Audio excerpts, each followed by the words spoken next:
Good afternoon and welcome to today's Ticket to Work webinar, Working for Yourself with Ticket to Work. I'm Jamie Pendergraft, Director of Communications and Outreach for the Ticket Program Manager, and I'm excited to have you with us today. While we welcome, excuse me, welcome all of you. Well, we welcome all of you to learn as much as possible today about the Ticket to Work program. Our focus is on working for yourself. Before we begin with our content, let's cover some important logistics. First, please know that all attendees will be muted throughout today's webinar. When asked, how do you want to join the meeting's audio, please select the system's default option. This will enable the sound to be broadcast through your computer. Make sure your speakers are turned on or your headphones are plugged in to access the sound. If you do not have sound capabilities on your computer or prefer to listen by telephone, select the Connect with Phone audio button on the previous slide and the dial-in option. Dial 1-800-832-0736 and then enter the access code 418-9148 #. You can also use the Join the Meeting audio via Receive a Phone Call as shown in the image on the screen and enter the same number and access code. Now let's review the Adobe Connect platform. First, you will notice different boxes on your screen. These boxes are called pods. We have the presentation pod, and this is where the slide deck appears. That's the largest portion of your screen. Below that is an open space for the placement of the closed captioning pod. The top right corner is the Q&A pod. Below that is the web links pod. We'll talk about these pods in more detail shortly, but first we want to mention accessibility. Real-time captioning is available and is displayed in the captioning pod below the slides. You can show or hide the captioning display and can also choose the text size and text color combinations to best meet your vision preferences. To open closed captioning, select the CC option from the top menu bar. The captioning link can also be accessed in the Web Links pod under the title Web Captioning. You can also access captioning online in a separate viewing window. The choice is up to you and your preference. If you're fluent in American Sign Language or ASL and would like support during today's webinar, we developed a resource that provides instructions on how to connect with an interpreter through the Federal Communications Commission, FCC's Video Relay Service, also known as VRS. The ASL User Guide can be found in the Web Links pod under the title ASL User Guide. We're here today to answer questions that you may have about the Ticket to Work program. Please send your questions to us anytime throughout the webinar by typing them into the Q&A pod. We'll then direct the questions to our speaker during the Q&A portions of our webinar. We will address questions at 3 different points during the presentation, so please send us your questions and we'll do our best to get to as many questions as possible. Due to this platform, we're not allowed to answer personal questions, so please keep your questions general. And remember, please do not put any personally identifiable information or PII in the Q&A, like your social security number or a phone number, for example. If you're listening by phone and aren't logged into the webinar, you can also ask questions by emailing them to ttwwebinars@ssa.gov. Another valuable resource that we think you'll find very useful is our web links pod. This pod is in the bottom right of your screen and lists the links of the resources covered in today's webinar. To access these resources, please select the topic of interest and access the resource to learn more. When you click a resource in the web links pod, it will open a window in your internet browser. If you're listening by phone and are not logged into the webinar, you may email ttwwebinars@ssa.gov for a list of available resources, or you may reference your confirmation email for today's webinar to access a list of available resources. Also, please remember that Social Security cannot guarantee and isn't responsible for the accessibility of external websites. We hope that everyone Just going to go back one slide for just a moment. We hope that everyone has a great experience during today's webinar. However, if you experience any technical difficulties during the webinar, please use the Q&A pod to send a message or email us. Again, that email address is ttwwebinars@ssa.gov. It's now my pleasure to introduce our moderator and presenters for this webinar. Our moderator, who will also do some presenting today, is Ray Cebula. Ray received his law degree from the University of New Hampshire's Franklin Pierce School of Law. He spent 23 years providing legal services to individuals with disabilities in their interactions with Social Security, and then became part of Cornell University's Work Incentive Support Center. And in 2005, joined the staff of Cornell's Yang Tan Institute on Employment and Disability. He now serves as the program director of YTI Online, which is Cornell's Work Incentives Practitioner Credentialing Program. Joining Ray today will be Derek Shields to focus on our featured topic, Working for Yourself. Derek brings 30 years of experience in disability services. He currently serves as Senior Employment Network Development and Training Manager with the Ticket Program Manager. In addition to his role here, Derek holds a master's degree in Management and Disability Services, is president of Forward Works Consulting, and serves as Advisory Council co-chair of the National Disability Mentoring Coalition. I will now welcome Ray to review our agenda and begin the presentation. Thank you, Jamie. I'm really happy today that we have an audience full of people who might want to consider self-employment as a means to returning to work. It's popular now amongst vocational rehabilitation agencies, so there's a lot of support. And my buddy Derek is going to be able to give you some of that information after I take you through today's agenda and a bit about the Ticket to Work program. So if we look at the agenda, today we're going to help you answer questions related to what is Social Security's Ticket to Work program? Why consider self-employment? What happens when you begin starting your business? Resources for self-employment, and who can help you achieve your work goals? So what is Social Security's Ticket to Work program? You know, before we get into the niceties of the Ticket to Work program, we have to talk about the two disability programs that Social Security administers. The first one being Social Security Disability Insurance, SSDI, or Title II. That program is an insurance program. As one works, either in self-employment or regular employment, you're paying FICA taxes. As you pay those FICA taxes, you begin to earn credits for the insurance. Once you are insured, should you suffer a disability, you may be able to draw from your contributions and qualify for SSDI. The other program, Supplemental Security Income, or SSI, is a very, very different program. This is a needs-based program rather than the insurance nature of SSDI.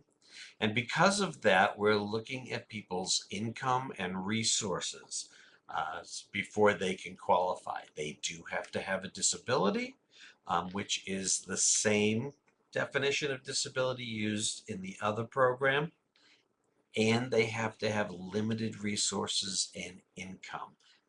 Not requiring a work history or enough of a work history for insurance purposes. Again, very different programs. The work incentives we're going to talk to can apply to both, but we need to consider that each benefit being paid by Social Security has a particular set of work incentives that apply to each one. So what is the ticket program?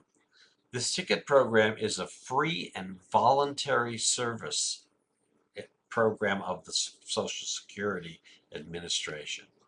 It offers career development for people's aged 18 through 64 who receive a Social Security disability benefit and want to work. In this case, want to start their own business. How can this help? How can the program help? The Ticket to Work program connects you with free employment services that are going to help you decide if work, including self-employment, is right for you. Give you options and you can make a decision. Prepare for work. Is there a skill set that you need to obtain before you can begin your own business? Are there any certifications, any training? What else do you need to do to prepare for your business to open? How about finding a paid work opportunity? It could be that a beneficiary of one or the other benefits could potentially get into a paid work experience in that type of business that you want to open. Very wonderful experiences. And then how to succeed at work. Once you have opened your business, we're in the business of making sure you can succeed. So we can help you with that. You can learn more at these links in the web pod. What is Social Security's Ticket to Work program? And there's a self-guided tutorial in there for you. The Ticket to Work helpline is a great place to start. And this helpline offers toll-free help. I'm sorry, I got to do this again. The Ticket to Work program offers a toll-free helpline to answer your questions and support you on your journey to financial independence. The helpline's available Monday through Friday, 8 a.m. to 8 p.m. Eastern Time, and the number is 1-866-968-7842. Or for TTY users, 1-866-833-2967. We'll be giving you that number again later on.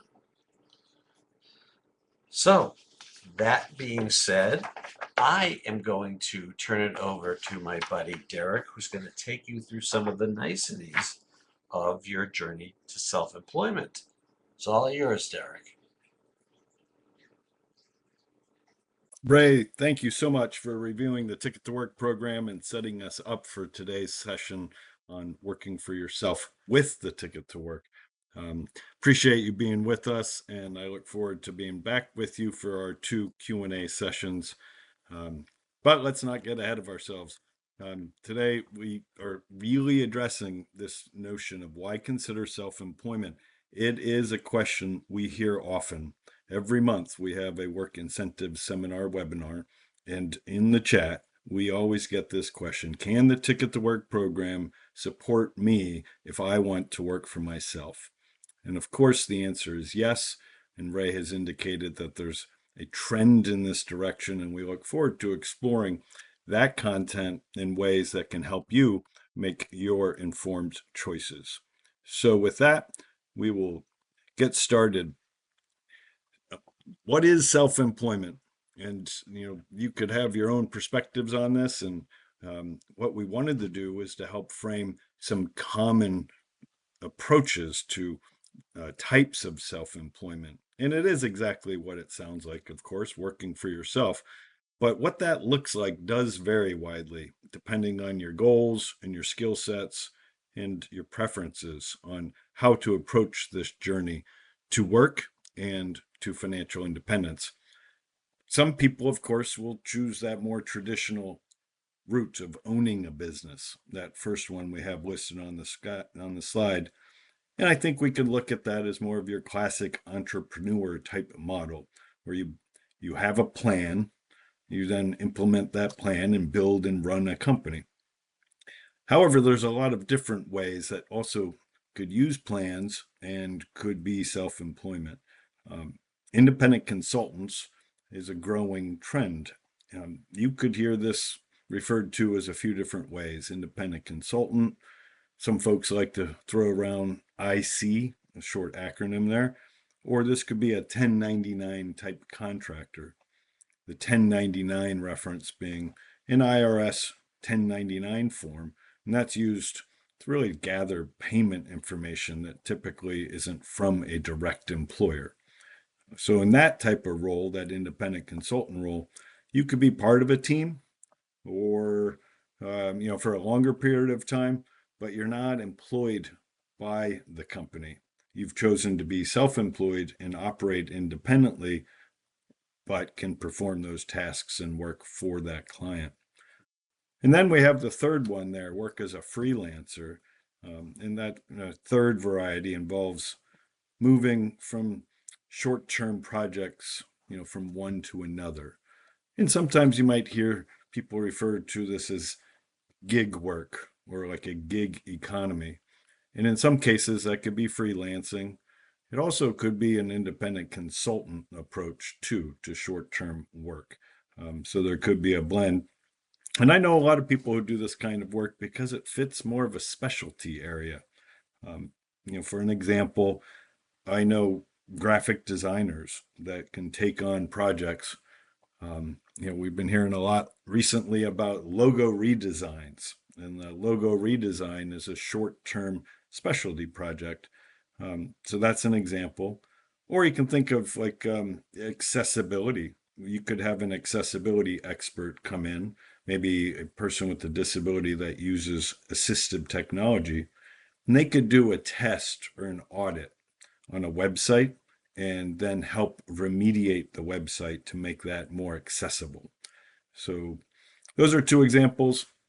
Another one, as a freelancer could be an editor, taking on assignments as they become available to edit. And, all these individuals are considered self-employed, even though their work styles and the industry examples that I provided, graphic design, accessibility testing, and editing, are of course very different.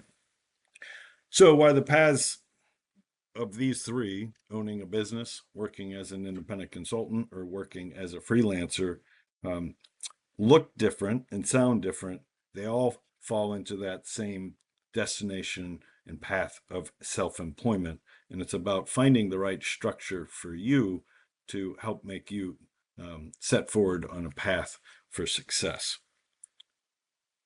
Now, we want to talk a little bit today about some trends that are out there, because there are a lot of new jobs, and there's some trends that we look at around self-employment, not just through vocational rehabilitation or disability employment service providers, but across the American kind of market in general. Self-employment isn't really just a flexible option, it's also a growing one. And here we have some data from the Bureau of Labor Statistics that forecast by the year 2026, self-employment job opportunities will be outgrowing growth for standard employment. 7.9% compares to 7.4% growth. So while it's only 0.5%, it is significant to say that self-employment is going to be growing faster. And so I wanted to dig into that to look at some other trends too, because I've read a lot of articles on this. Forbes has cited that 64 million Americans are engaged in freelancing in some capacity in the year 2023. That's 64 million people in some capacity. That's a significant number. That's around 38% of the workforce. While the current population survey, another survey tool, reported about 16.5 million people were fully self-employed. That's over 10% of the American workforce. So whether it's 8%, like we have on the screen, 7.9, or 10% or 38%, we are talking about a growing portion of the workforce, and service providers are becoming much more competent in how to assist people with transitioning into self-employment. And here we have some of the fastest growing self-employment jobs listed: construction workers, childcare workers, hairstylists, real estate agents, and management analysts, to list a few. These are obviously very varied types of fields, but they share that one thing in common that cuts through all of them. They offer individuals a chance to take control of their work, build their own client base, and shape a professional path. And so that path is less of a traditional career path where you might start as an entry level position and have a so-called career ladder. Now there's others too that aren't listed here, and you might be saying, well, I don't fit these, but there's others that are out there, like taxi drivers or these car services, landscaping and painters, or some other kind of blue collar type positions. But we have trends around coding and other development and technology positions, marketing, and a growing sector around virtual assistants, people that are helping others in organization and task management. So these can be included too. And a lot of this trend generally is around project-based work that delivers more instant pay and flexibility than traditional employment models. And I like that. I'm going to repeat it. Project-based work that delivers instant pay. These models get fast payment terms, and they have increased flexibility compared to traditional employment models. So while the data can help us all understand, why so many Ticket to Work participants are curious about self-employment and why it's worth exploring, it is just a start. So if you wanted to explore that data and these reports a little bit more, we have a link here to the Small Business Options Outlook report from the Bureau of Labor Statistics, and you can get that in the web links pod, as Ray was also pointing you to these things. It's item number 8. So there's some trends for us to consider when we're thinking about self-employment. Now let's turn to consider that self-employment. We do strongly recommend that before you decide pursuing self-employment, to recognize first that there's a lot to consider.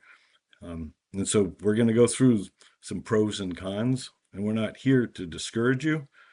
In fact, we're here to encourage you and empower you with this information to help set you in that right path. But with that in mind, self-employment can be exciting and it can be rewarding. Just talk to somebody who has started a business and has lasted, and they'll tell you about that journey and how it's felt to them.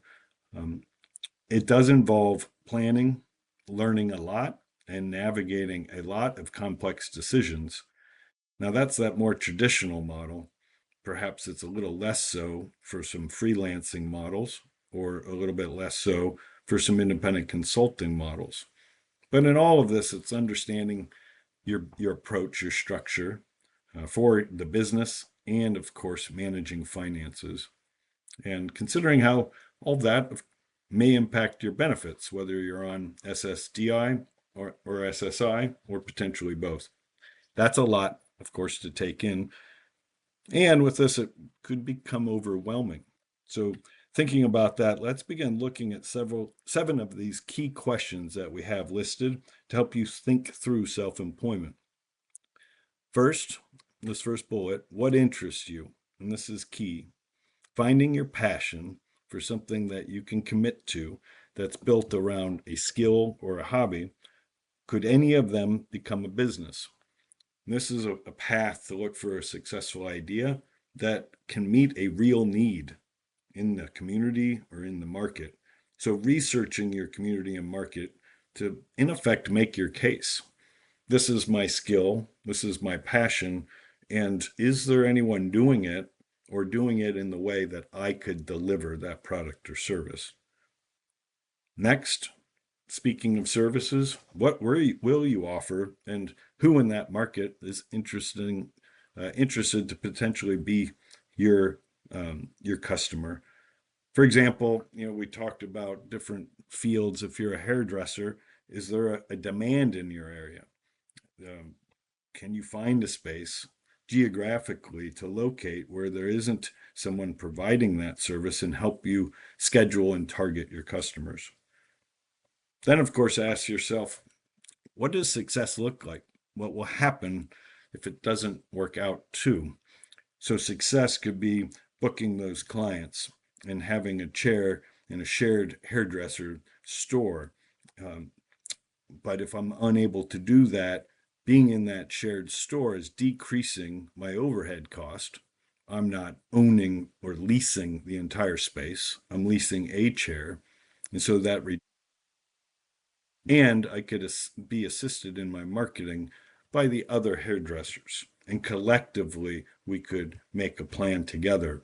Sometimes this can be easier done by partnering with other independent consultants too. And of course, what if things don't go as planned? Like, having a plan B, what is your backup strategy? And if that's someone you can partner with, or saying, I'm going to give myself a certain amount of time to attempt this path to self-employment, knowing what success looks like. If I don't achieve it, then I can say, well, I tried it, but my plan B is this, and having that kind of part of your bigger scheme or bigger approach.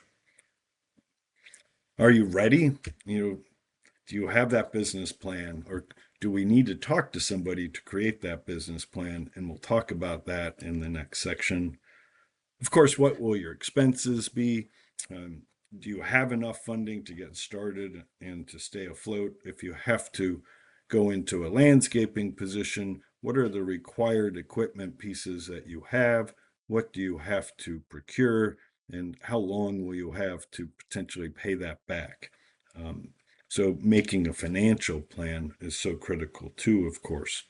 And then at the last, how can Social Security support your journey? And that's why the Ticket to Work team, in the broadest sense, the employment team, is available to you.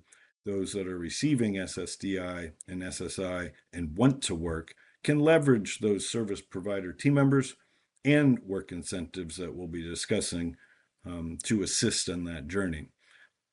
So yes, these are 7 big questions, but we put them here because they're essential to ask yourself, do I want to go forward to prepare for self-employment? And if I can start to frame my answers to these questions, then I'm probably going to be better prepared to talk to somebody about my business idea and the plan to get there. All right, speaking of that, what is a business plan? So, of course, a business plan is that guide to structure, run, and grow a business.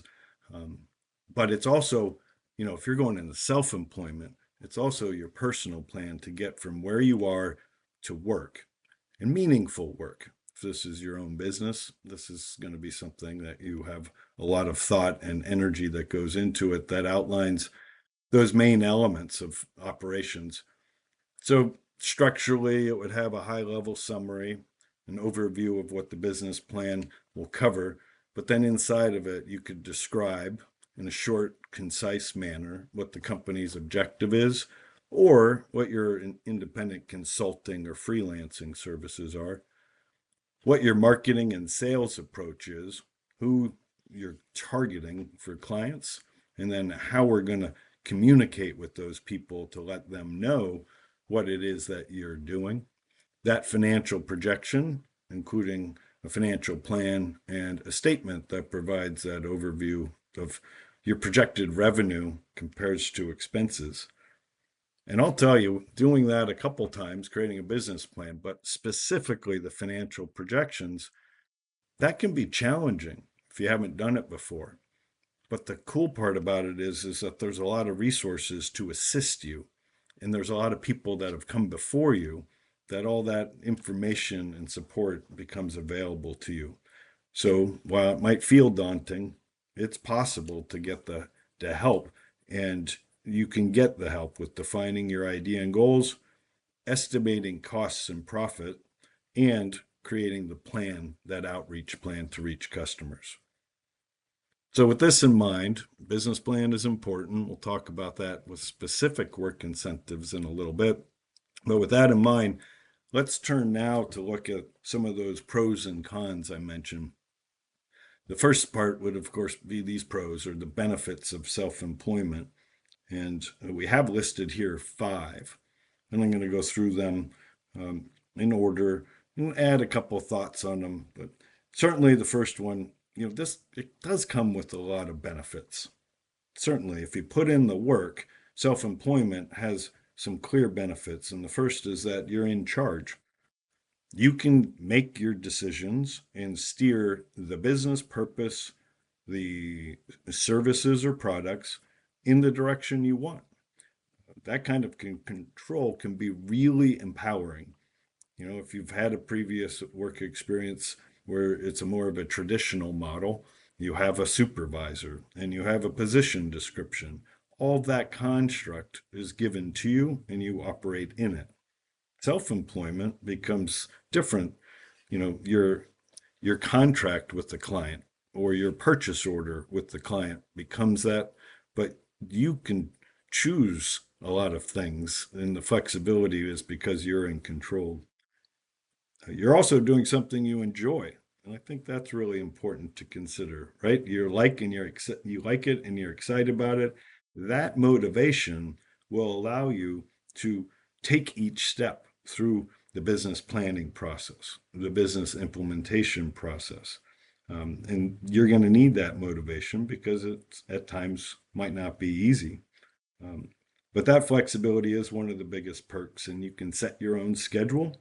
You can determine where and when you prefer to work. And you might even have a chance to choose who you work with and create that work environment, if you're hiring people or partnering with people that really fits your style.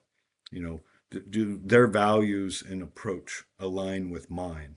And that's unique to self-employment in many, many ways. On top of that, you have the creative freedom to shape those services, the brand, and the approach that fits your vision. And, in this regard, it's not just working for yourself, it's about building something that feels truly yours and that could potentially have a positive impact for others. So some significant benefits there for sure. In addition, when you're self-employed, you get to learn a lot. And personally, I've never thought I would learn the amount I have learned by starting a business.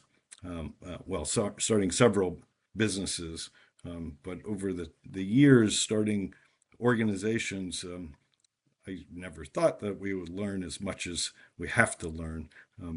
But the reality is you're always picking up these new skills. And so you have to have an interest in the skill set kind of evolution and gaining knowledge that would help you grow. A lot of people enjoy adult experiential learning, and it's kind of like a lifelong commitment to learning. And if you say that's me, then going down a self-employment path is a commitment to lifelong learning too. So you could say, well, those two things are me. Someone else might be listening now and saying, that is not me. I don't want to learn that much. It's something to consider in your inventory of decision making here. So you can also set up your workspace and choose the tools that you use. We often hear that it's tough to disclose a disability and request a reasonable accommodation and have a supportive employment or employer model provide that without going through a lot of hurdles. Now, if you're self-employed, then you get to choose what reasonable accommodations are being provided or any other adjustments you need to be comfortable and productive. Of course, this access to reasonable accommodation is something you can define how you do it. Along with that, you can also decide, what tasks you want to do and what you want to outsource to others. In a business that I work in, I love focusing on disability employment services, helping others find pathways to work. What I don't love doing is accounting and finance. That gets outsourced to others who have specialties in that. They have training and certification. They do that. I have a peace of mind because they do that. Those same folks would never do disability employment service related work. They don't have the background in that, of course. But you're in charge of your routine, and you could, mix it up as you see fit. And that gives you a chance to meet a lot of new people, build those strong relationships, and of course, that meaningful network. And that last bullet there, in growing a network that will help support your goals, and and and we hope you're going to be able to support others with their goals too. So that's when you work for yourself, you get access to these flexibilities. Now, onto the con side. Of course, there's more to the story. Self-employment, as I mentioned, might not be for everybody. So let's review some of these disadvantages. First, lack of a stable income. It can be unpredictable, especially when you're starting up. So in that finance plan, you need to figure out how much money you need to live on and see that pathway to get there. Second, we need new businesses. Many new businesses don't succeed. In fact, about 22% of businesses don't last a year, and about half of all businesses don't make it past 5 years. So thinking about that, that's data that's important. It's important to talk to other people about your business plan and see what they can provide for recommendations for your success. You may have long hours, of course, difficulty finding first clients and customers for those paid opportunities. And yes, this is stressful. There can be high levels of stress. And are you at a point in life where some of that is going to be acceptable? And then we have the potential costs that are involved for business licenses, insurance, tax, and legal considerations. That might be more important on some models, but less important in a freelancing model. It really depends. If you want to read more about the disadvantages, we have a link here to an Indeed article called 6 Common Self-Employment Disadvantages, and that is at number 9 in the web links pod. So getting started with self-employment can feel like a big step, and that's perfectly normal. If it wasn't, then we would be a little concerned.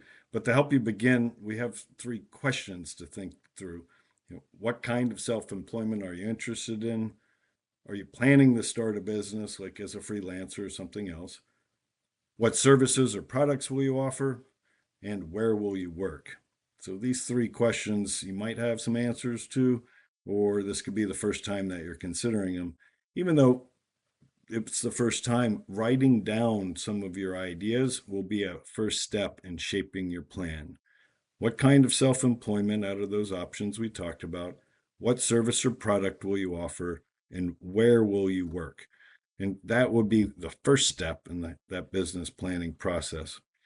And with that in mind, we've laid some of the groundwork. And as we talked about before, we want to talk specifically about a few more work incentives that are around that. So on this slide, we have those 3 big questions that I was just speaking to. Let's get into the work incentives, though.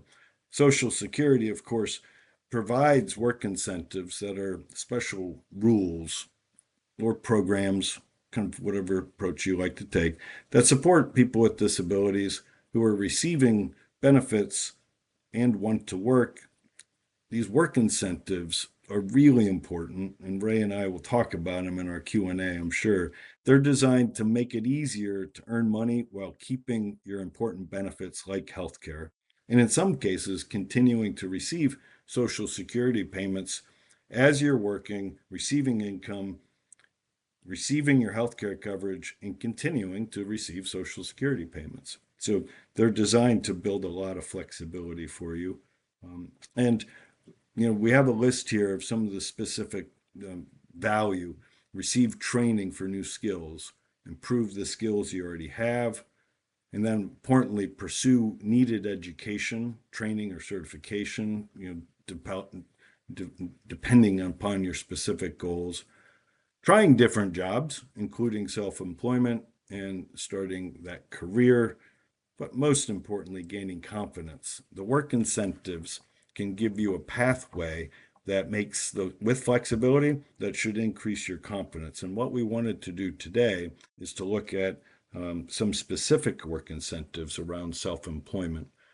If you want to explore all work incentives, WebLinks Pod number 10, go in there and check it out. All right, those three that we're going to talk about today are now on the slide. Social Security has work incentives that can help you pursue self-employment, and we have the plan to achieve self-support, property essential for self-support, and unincurred business expenses. So our employment team can help you navigate these, but what we want to do is increase your awareness about them. So when you do start talking about self-employment with a service provider, you're familiar with these work incentives, because first, some of them require you to do certain things, but most importantly, they give you the flexibility to be more successful on your path to self-employment. So here we have the first one, the plan to achieve self-support, or PASS. And the first thing that we'll mention is that the PASS is, it's a powerful tool, and we talk about it frequently, that helps you reach career goals for sure. To use PASS, you'll need to create a written plan. And this is for people that have SSI. Remember, Ray talked about SSDI and SSI. You see this icon on the slide, SSI. So you have to be on the supplemental program in order to qualify for PASS. And if you qualify, the plan written for you can help you achieve that specified work goal. The work incentive allows you to set aside money to pay for the items or services you need to achieve your work goal. And that includes things like education, a computer for school or for work, if you're going back to school to get the education or training, or if you need that computer for work, business startup costs. If you have that business plan and it identifies the needed items that the business will have to have in order to operate, well, those can be in that PASS plan.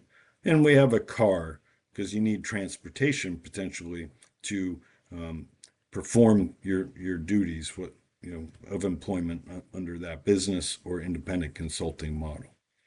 So the PASS can cover a lot of these things, and they're a great option, and they can be complicated. So that's why we keep saying, get help with writing these things, or get help with the work incentives through a service provider, who we'll cover in a little bit. There are a couple links here. Creating a PASS, that's a FAQ, and that's available in the web links pod. And using your PASS, that is a fact sheet that's also available in the web links pod. So we love the PASS plan. Be sure to check that out.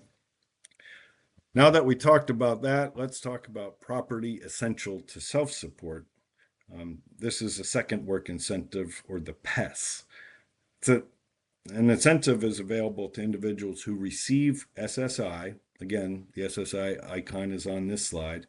And this is designed to protect certain property from being counted as a resource when determining your eligibility. So that's really important.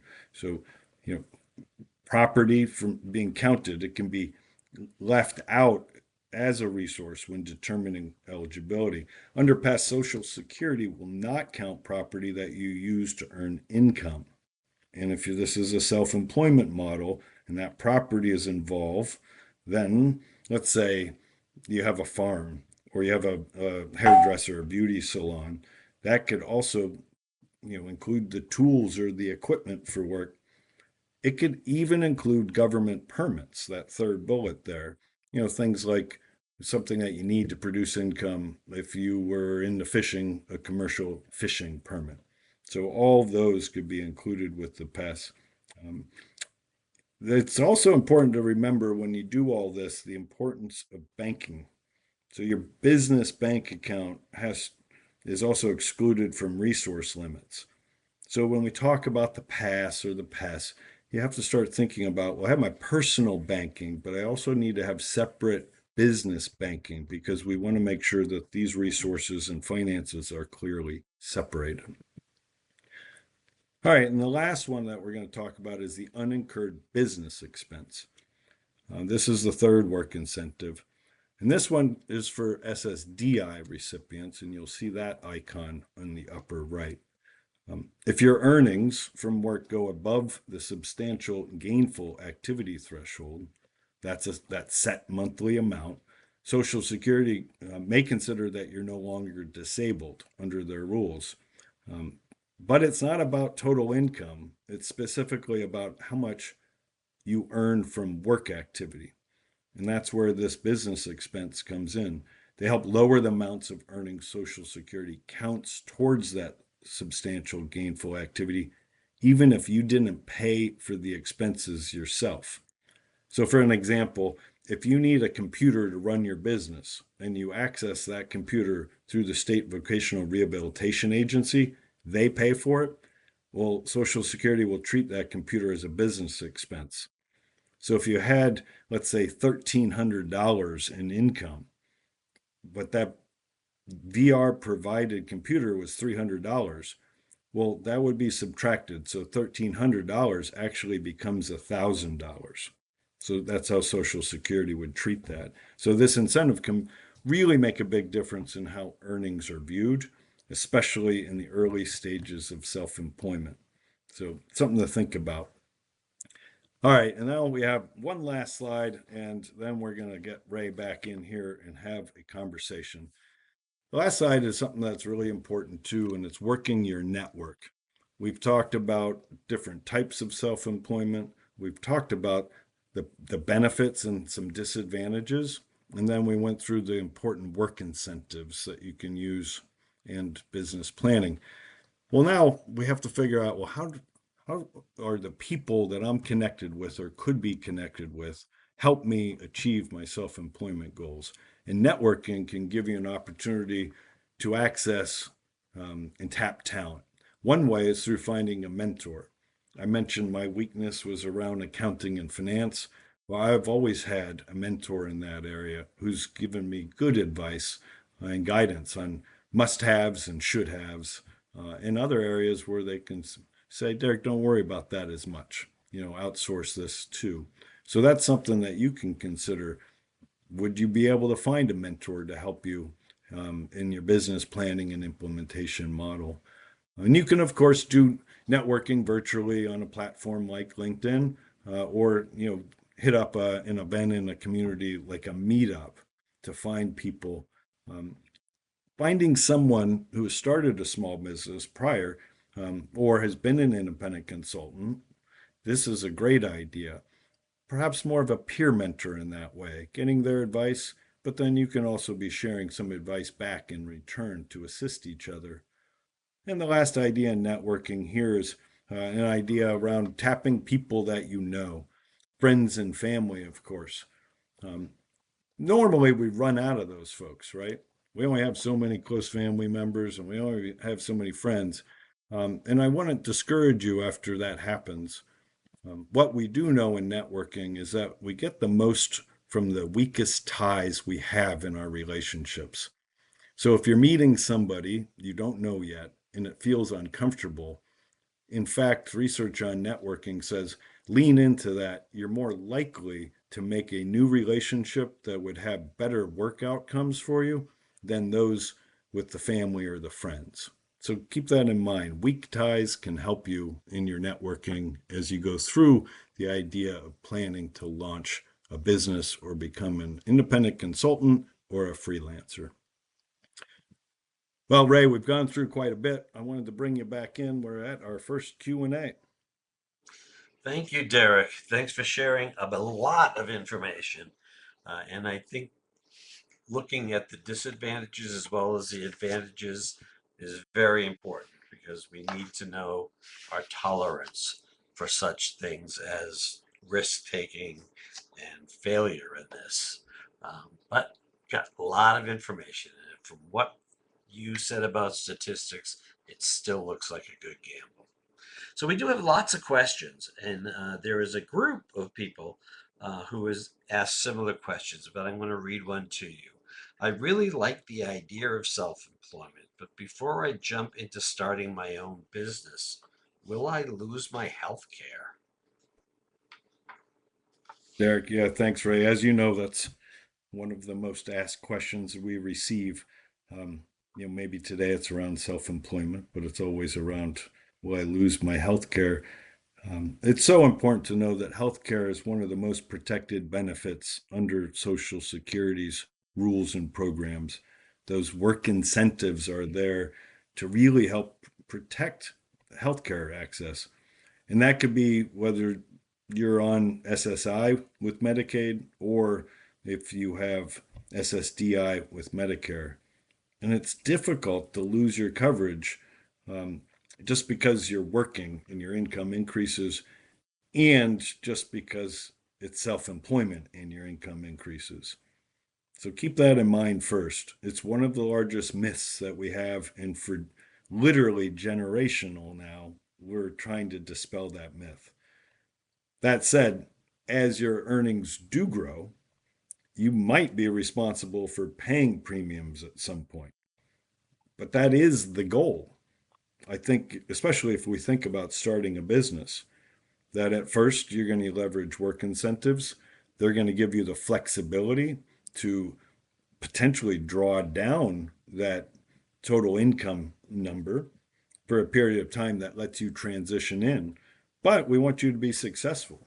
So if your business starts operating and you start earning more, then at some point you would look to full-time self-employment success, which would mean that you could begin paying for premiums. And in the big scheme of it, that would see you in running a business. If the business is very successful, then you would be able to afford through the business healthcare coverage that would replace what you have today. There are a couple examples with the Medicaid buy-in.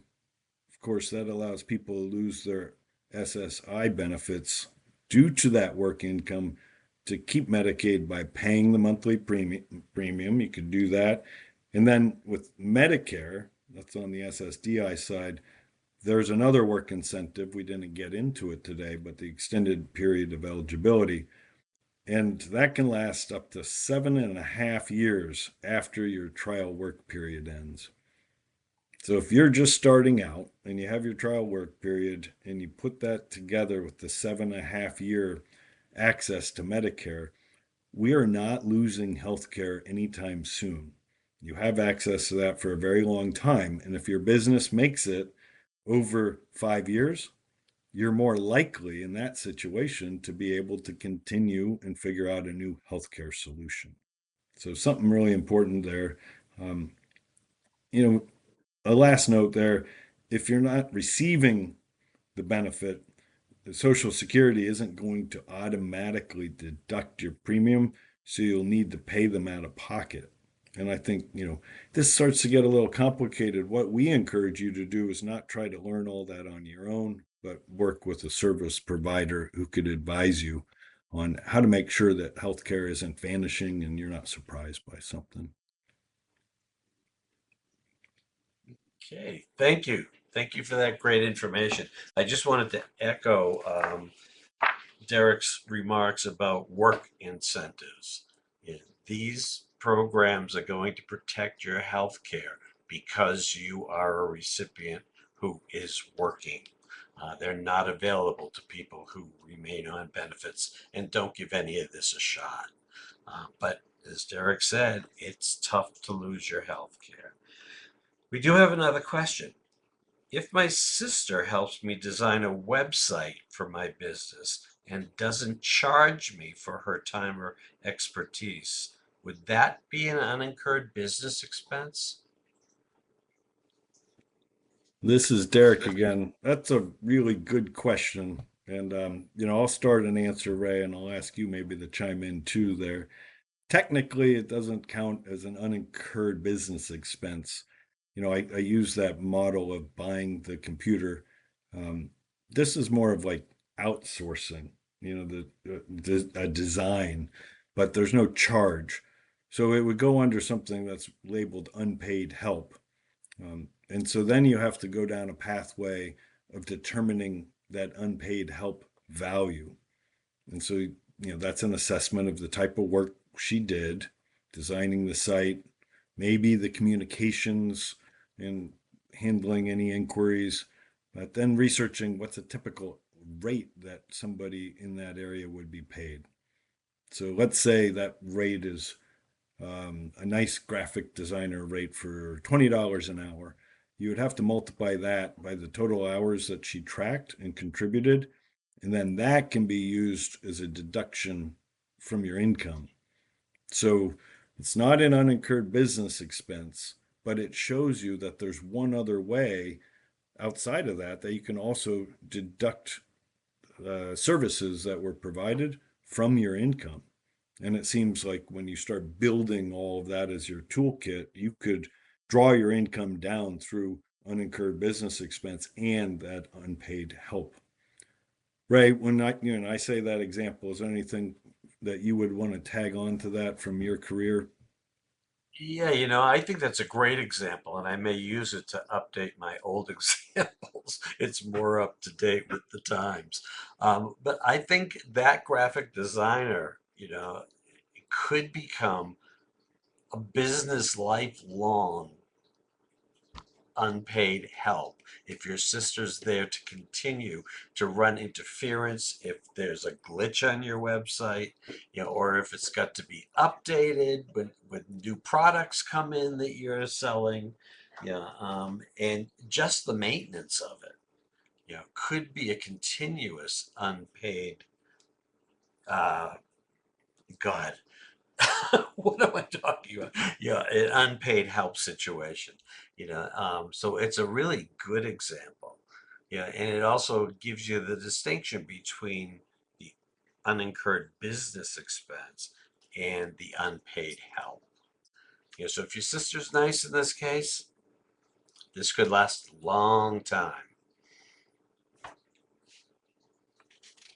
All Thanks right, for that, Derek, I Ray. think. This is Derek again. I just wanted to say, I mean, what you did is you just gave us a strategy that said instead of paying the sister, if she could afford it, continue it as unpaid, leaving it as a deduction from income for as long as possible, and make sure that an advisor from the employment team is giving you feedback too on that. I like that idea a lot. Yeah. All right, Derek, that's going to do it for this session. I'm going to turn it back to you to take us further along. Excellent.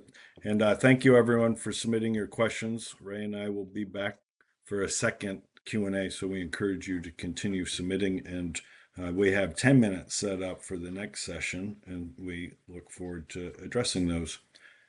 All right, our next one is around some resources. You know, we are providing a lot of information, and some of you might be like, wow, this is a lot, and I'm going to need to figure out my next steps. And that's what we're going to get into now. While it could feel like a lot, there are a good number of resources available, and our employment team is available. So if self-employment seems like the right thing to do, know that there's going to be some supports available. Let's first talk about a couple organizations that could provide you some assistance. The Small Business Administration, we have up on the screen now, plays a key role in maintaining and strengthening the economy by supporting small businesses. There is a lot of guidance, resources, and protection for entrepreneurs through the range of services they provide. And I personally find that their resources help take you from that 22% not making it, or only 22% making it, to 50% making it in the fifth year, because you're tapping into a group like the Small Business Administration. They have really key technical assistance. They have assistance in financing and in contracting, and they have a lot of good information on laws and regulations. So when you get into navigating startup, navigating financing and contracting management, and then trying to figure out, well, what are the laws around running a company and what do I have to um, navigate? Well, this is a learning center. So we encourage you to explore sba.gov to learn more about those resources for sure. Next, we have a resource called Disability In. This is a nonprofit resource for disability inclusion worldwide. Disability In partners with companies to drive progress in disability and accessibility through a lot of programming and a variety of different research and tools. And they're trying to grow disability employment and business. With that in mind, they also have other programming that focuses on developing like next gen leaders with disabilities through mentoring, talent acquisition, databases to find talent with disabilities or disabled veterans. And then another area they do, and we're calling it out today, is they certify disability owned business enterprises to include veteran disability owned or service disabled veteran owned businesses, and to link them to these companies that are looking to uh, diversify their supply chains. So, what is diversification of a supply chain? Companies, large companies, have tier one and tier two subcontracting programs, and they want to and do commit to finding businesses that are disability owned and veteran owned and try to give business to those small businesses to help them succeed. So if you're disabled and you start a business, consider Disability In's Disability Owned Business Enterprise Program. They call that DOBI. And the DOBIs have a hub where you get advertised. And so companies can come in, find out about your services, and then will reach out and connect and then potentially order through that hub. If you do start a business, there's a link here in the web links pod to get certified at disabilityin.org. That's number 17.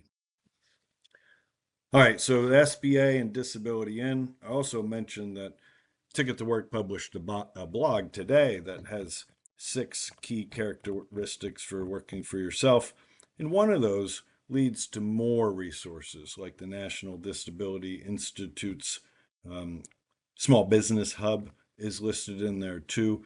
And there's a lot of great resources and people out there trying to provide training and other resources and guides to help. But for now, we're going to turn and focus on another direction. We're going to talk about who can help you achieve your work goals from our portfolio of service providers. And so with that, starting a business, of course, is going to be exciting. It's going to be a little bit stressful too, but for ticket holders that are navigating disability benefits and starting a business or turning to freelancing, it comes with a lot of different or unique situations. And with that, you need to know you are not alone.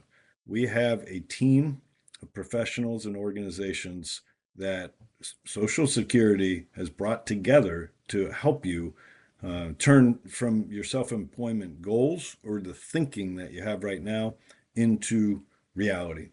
And this can range in a lot of different areas, from that business planning process to understanding how the work incentives apply to each situation. The supports are designed to guide you through every step of the process. And this section is going to introduce us to all of those key players. And hopefully you'll find one that's a great match for you in terms of a service provider and your self-employment goals. So specifically, we're going to dive into 2. We're going to focus on the ticket program service providers called employment networks and the state vocational rehabilitation agencies. Both service providers specialize in helping people with disabilities, of course, that are eligible for their programming, to explore work options. And, while employment networks have been around for a couple decades, the state vocational rehabilitation system has been around for a much, much longer time. Perhaps you've heard of both, but the legacy is around helping people find pathways to work for the first time or to try work for a second time to return to work. And together, These providers are the cornerstone of the employment team that we speak to. So let's take a closer look at each one of them to make sure you know when you're reaching out to one of them or both of them what they offer. An EN, or an employment network, we call them ENs. It's a public or private organization that partners with Social Security to offer free employment support services to individuals eligible for the Ticket to Work program. Well, if you refer back to what Ray said earlier, right, we have the eligibility requirements through SSI or SSDI in age 18 through 64. So we're looking at participation in the benefit system, or SSDI or SSI, and that age requirement. If you qualify, you have access to those services. Some ENs, as it mentions at the bottom, many of them are state public workforce systems. These are workforce ENs in what we call American Job Centers, and there's over 2,000 of these across the country. Many of them are participating as workforce ENs. So those are the employment networks. They can help you prepare for interviews. They have practice session type things or tips just to boost your confidence. And we'll look specifically now at some of the services that you could tap into with an EN. The EN, we call them services and supports, and they're really critical in your pathway to return to work or finding work. They're designed to help you with these 5 key areas. First, identifying your work goals. Do you have a self-employment work goal? If so, well, that's going to be a pathway which is going to require a bit of a business plan, as we mentioned, and they'll help you go through that process. They're going to assist with writing and reviewing a resume, whether that is for kind of the self-employment or potentially more importantly for the independent consultant or freelancer approach. Preparing for interviews, of course, in a self-employment model might be less important, but it still could help you prepare to answer questions about why are you going down this path? What is your business plan objective? And importantly, how can you convey your value proposition of your business to others? And the employment team at the end can do that. Talking about reasonable accommodation, and importantly, helping you receive benefits counseling as you design your self-employment path, either through the EN directly or a referral to a benefits counselor to talk about those work incentives in more detail. So in short, the ENs are available to help you succeed step by step. And if you're interested, that's one option. And of course, there's also the state vocational rehabilitation agency option too. With that, a state VR agency provides a wide variety of services to also help people with disabilities return to work or enter new lines of work or enter the workforce, of course, for the first time. So the state VR agency can also offer benefits counseling and sometimes has that embedded with the VR agency or their purchased provider. A community rehabilitation provider might have benefits counseling on staff. In these cases, you can tap into the VR for more traditional vocational rehabilitation. That could be a longer term. That means more like helping people with disabilities learn new ways to work or adapt tasks to fit needs. So that could be a longer term process. And for some of you, that might be a great match. I think about that as like, well, I used to do one thing and now I need retraining. Or I used to do a task a certain way, like use a computer, but now I lost my hands and I have to figure out how to use the computer in a new way with some new assistive technology. Vocational rehabilitation is fantastic for that. They also provide training and education to help you obtain your goals. That could be more robust, like maybe you need an associate's degree or a certification in order to access a certain type of employment. VR can help in that case, where an EN is less likely to be positioned to do something like that. So thinking about building skills, training, education, rehab, and also boosting confidence. All of that is available through the state VR agency as well. And I have a slide here. It kind of reinforces some of these items. I'll call out, it is for more significant services. It is that intensive training, education, and rehabilitation.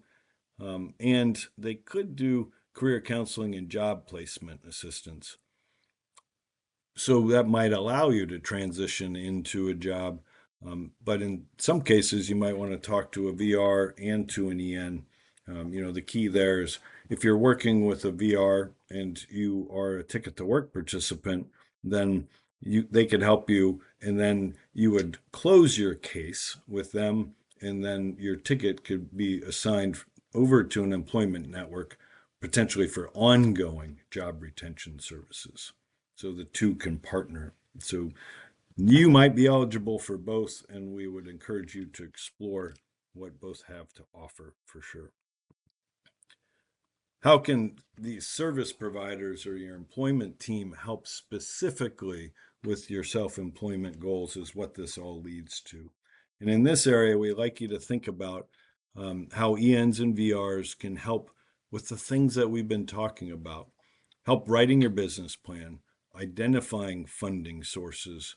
If you're working with a community-based organization, an EN or a VR, they're going to know that there might be a grant opportunity for a small business startup, and they could tell you how to connect with that community grant organization.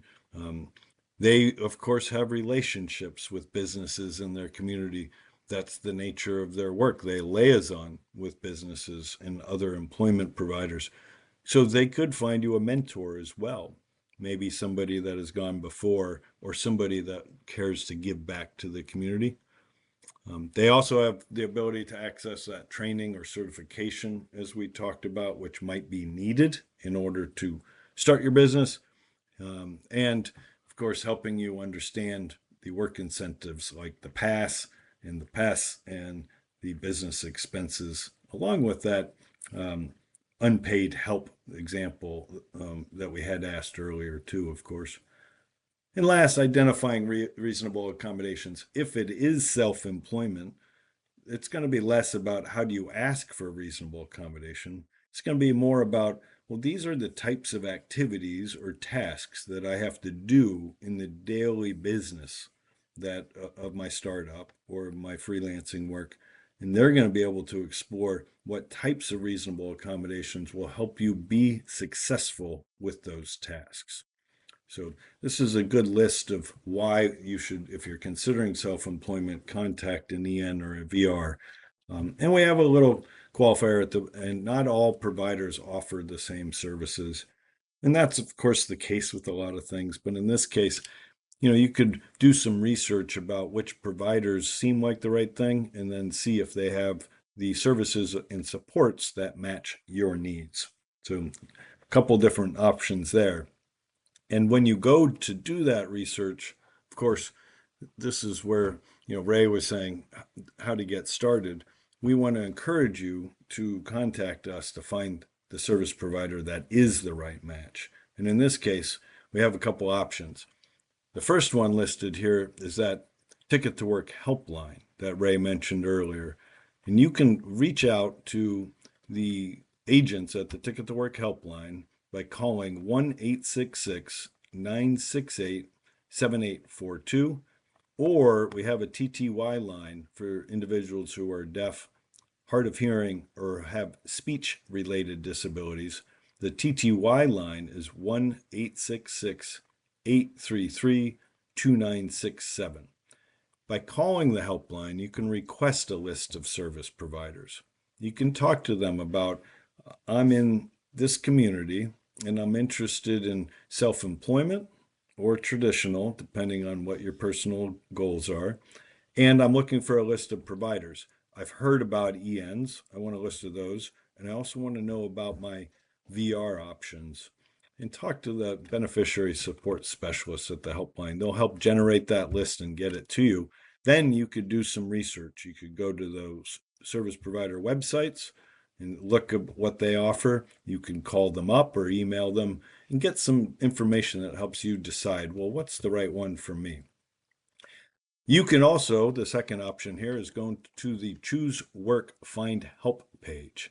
In that, you don't have to make a phone call. You can go directly online and search potentially by your zip code. If you care to have a provider that's more community based, someone in your backyard, you could go see, face to face. Or if you don't care about that, you can look for a regional or national EN. You can check by the service types that are available. If you prefer to identify a disability type, you can. You can identify a specific language that they would speak, if that's your preference. And last, you can put in your provider type, EN, a workforce EN, a VR, or this last item is there too, a PABS, Protection and Advocacy Organization designed for beneficiaries of Social Security. That's what PABS talks about.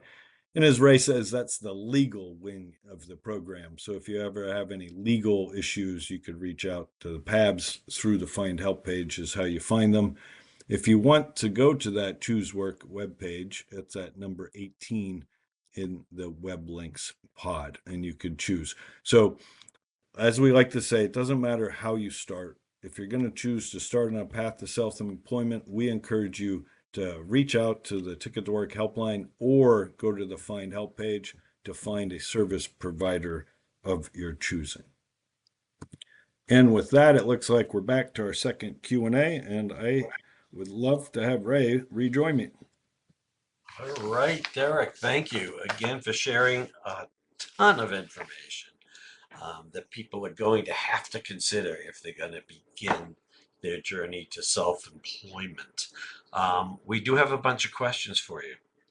And the ENs got a lot of attention when you were talking about it.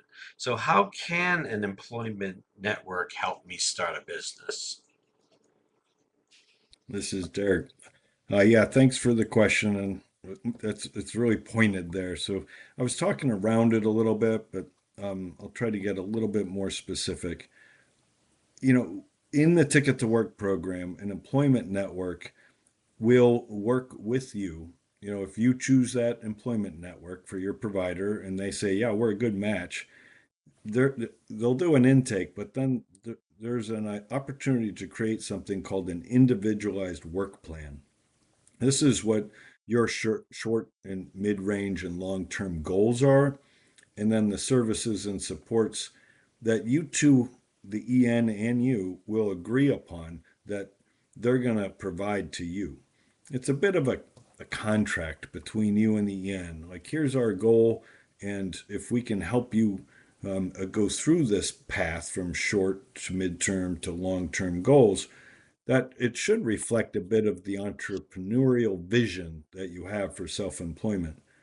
So an individualized work plan, they'll ask you questions about your self-employment goals like we did in this webinar. And so I think that's the very first thing they'll do.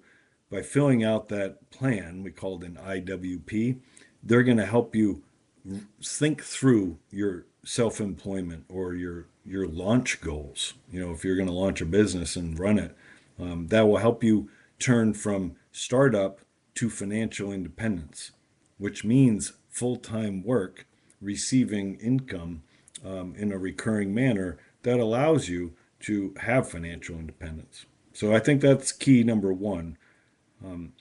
I think there's some other areas like the business plan itself and navigating the work incentives or referring you to an appropriate benefits counselor. That's certainly something else that they're well positioned to do.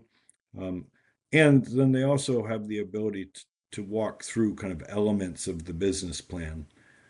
Some may do this better than others, but they could talk to you about, well, what is marketing and sales, and help you kind of think through your marketing and sales plan.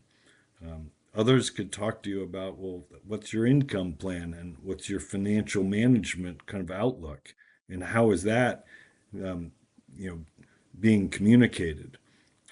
And of course, you could do some of that on your own. The EN can help, but you could also go to sba.gov and get some tools there to assist.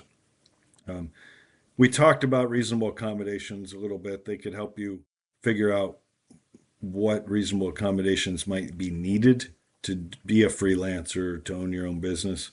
But those are some of the key areas. And I think if you're, ENs are for job seekers, but they're also powerful partners for entrepreneurs. And I think that's something that we can consider. If you haven't worked with an EN yet and you're considering self-employment, it's definitely worth your time to contact one.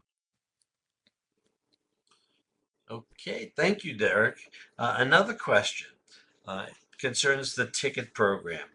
And can that ticket program help me get some training to help launch my business? This is Derek again. Yes, right. We mentioned that a couple times. The ticket program can do that, and the training. The question sometimes is highly personalized, and we're not in a space to do that today.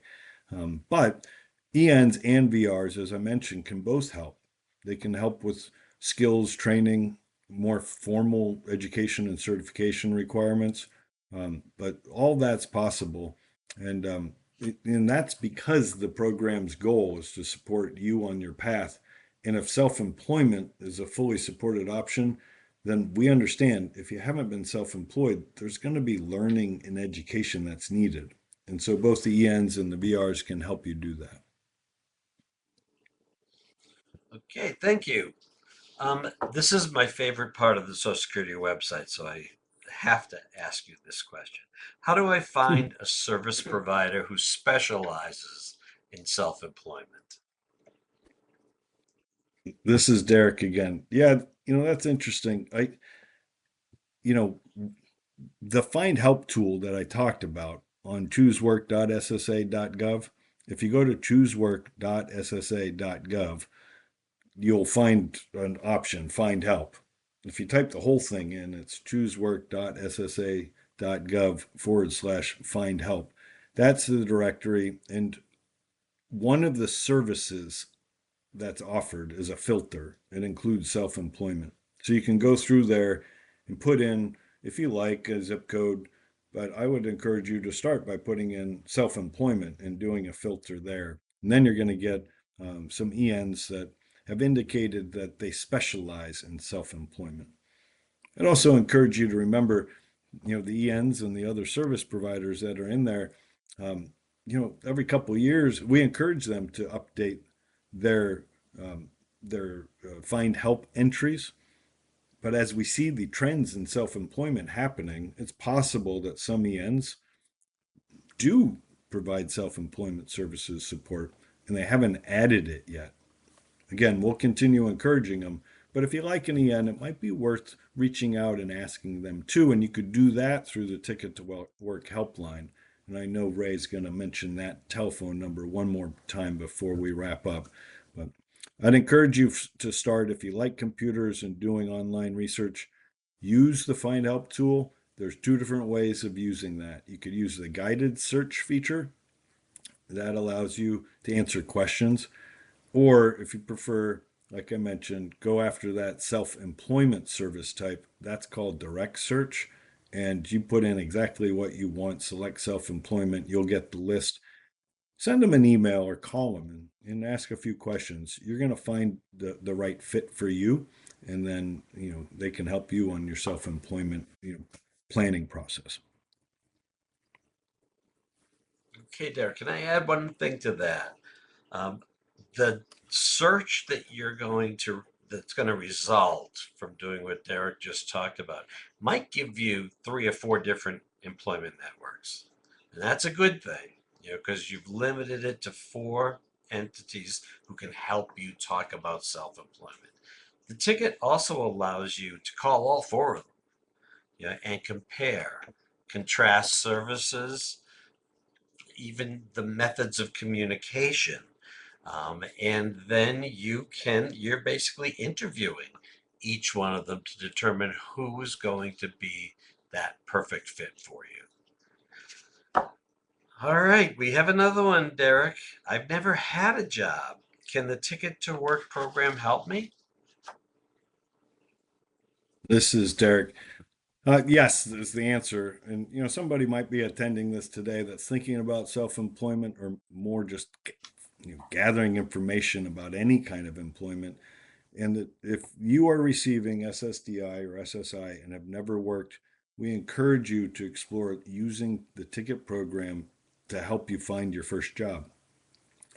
You could try something with the work incentives and the services and supports, which would be part-time work to just test your capacity to work. The long-term objective of the program is full-time employment, but if you haven't worked before and you're unsure, that's what the trial work period can be all about. It's just testing, can I work? And as you do that, you can have the ticket program, including an employment network, supporting you along the way. It's really a program that's designed for someone just like you who needs a little bit of confidence and support to try. And we encourage that. There's other people that are here today that, of course, have worked before, and that's a different story. But for you, if you haven't had a job, please know that the program is definitely designed for you too. Okay, thank you, Derek. I think we got time for one more. Can I switch providers if I find one that better supports self-employment? This is Derek. Yeah, it's a really good question because we're talking about finding those that support self-employment. Really, I mean, the choice in service provider selection is yours. We want you to find and assign your ticket to an EN that you would have success with. But if you're not finding success, you are able to unassign your ticket from one EN and reassign it to another EN to fit your employment goals, including self-employment goals. So the answer there is yes. Thank you, Derek. We're going to get back into our closeout sessions. Um, I just want to talk to you about how to get started. The good news is there's no wrong door here. We've got lots of places that you can contact. But the primary one for some basic information without any obligation on your part is to call the Ticket to Work helpline. That number again is 1-866-968-7842. And for TTY users, 1-866-833-2967. You can visit our website at choosework.ssa.gov. And again, that, my favorite, find help tool, choosework.ssa.gov/find help. I know we've had a couple of people who are wondering how this is applying to them because they really weren't interested in self-employment. You'll be able to attend another session in September. There is one open for registration now, and it's a general work incentive session.